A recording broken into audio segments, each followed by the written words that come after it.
Pa evo, udruga Indigo je osnovana sad pred još malo bit će 10 godina i ove godine ćemo morati rođendan proslaviti kak spada. Do sad smo udomili otprilike nekakvih 4000 životinja, iako tu veći dio je pasa, bilo je nešto i mačaka, i papiga, i hrčkova, i onako razno, mislim da smo i kokoši udomljavali. Bilo ih je, i japanskih patki koje smo našle, naganjale i tako. Ali ajmo reći da nekakav glavne životinje s kojima se bavimo jesu upravo psi. I na terenu, ko što možete vidjeti, borave isključivo psi, nažalost ne možemo mace imati na terenu, taj suživot ne bi bio baš najbolji. Imamo 11 bokseva, svi boksevi su nam uvijek puni, nažalost, od čega 2 psa se ne udomljavaju, to je Deda Job, kojeg ste isto mogli vidjeti, gospon Vili koji nam je baš čuvar na terenu. Vili je s nama nekakvih 8 godina, to je pas u tipu zlatnog retrivera, ali moram priznati da je najagresivniji, ajmo reći, i najluđi pas koji je ikad prošao nam kroz udrugu. I ja znam da se velika većina ljudi smije kad velimo da je to zlatni retriver, niko ne očekuje od njega, ali jednostavno tu je genetika kod njega u pitanju. A Deda Job je belgijski ovčar koji je stvarno 10 godina imao zadaću čuvati jednu firmu i kad smo ga uzele mi smo bile svjesne da neće biti udomljen tako brzo. Van samog terena imamo tete čuvalice, bez kojih jednostavno Indigo ne bi postojao, ali di bi mi mogle smjestiti toliku količinu životinja, znači bilo pasa, bilo mačaka. Štenci su uvijek od teta čuvalica iz razloga što će tamo dobiti ono što trebaju, a što i mi na terenu ne možemo pružiti. Znači njima je potrebna prvenstveno socijalizacija, a poslušno se lako odradi poslije, a teško mi ovdje to možemo jer ipak se nalazimo malo van grada i ako i šećemo s njima smo u prirodi, a štencima treba što više nekakvih podražaja s kojima će se kasnije u životu susretati.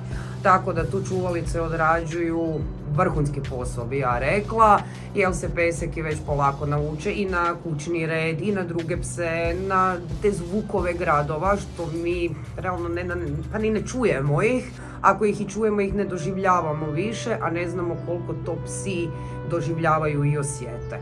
Na mirise gradova, evo recimo to je bio problem sa dosta pasa nakon potresa u Petrinji u Glini, jako veliki broj pasa je doveden u Zagreb i jako puno ih je imalo problema upravo zato jer nisu naviknuti niti na gužvu, niti na te mirise, niti na te zvukove i s tim psima je stvarno jako puno trebalo raditi da bi se prilagodili toj sredini u kojoj sad žive.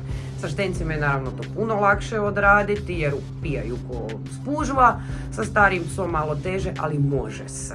To je ono što mi kažemo, ti da uzmeš psa od 10 godina, ako kreneš raditi s njima od početka ko sa štenetom, može se i nema tu izlike, stari pas ne možeš ga ništa naučiti. Uvijek se može, pitanje naše volje.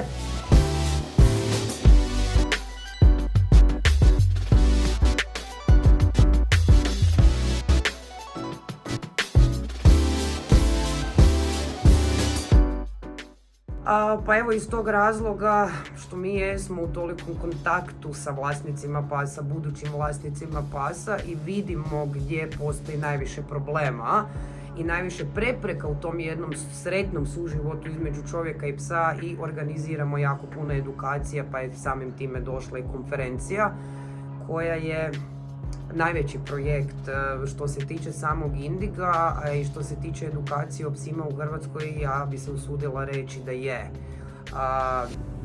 Ne da bi se usudila, nego je jedinog takvog tipa i u regiji.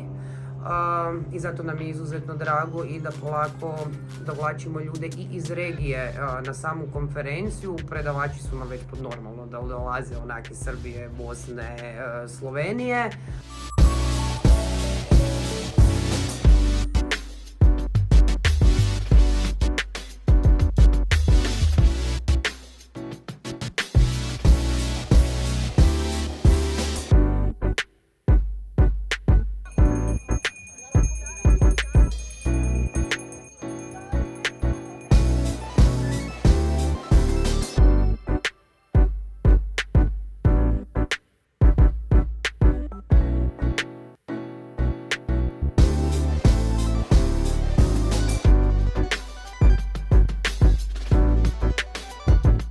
Pa evo za kraj, svako od nas može pomoći. Ako ne možeš udomiti, može biti privremena teta čuvalica. Ako ne možeš privremeno čuvati, možda možeš prevesti psa. Ako ne možeš ni to, možeš doći prošetati kod nas. Ako ne možeš stvarno ni fizički nešto napraviti, taj jedan share na Instagramu ili na Facebooku stvarno jako puno znači.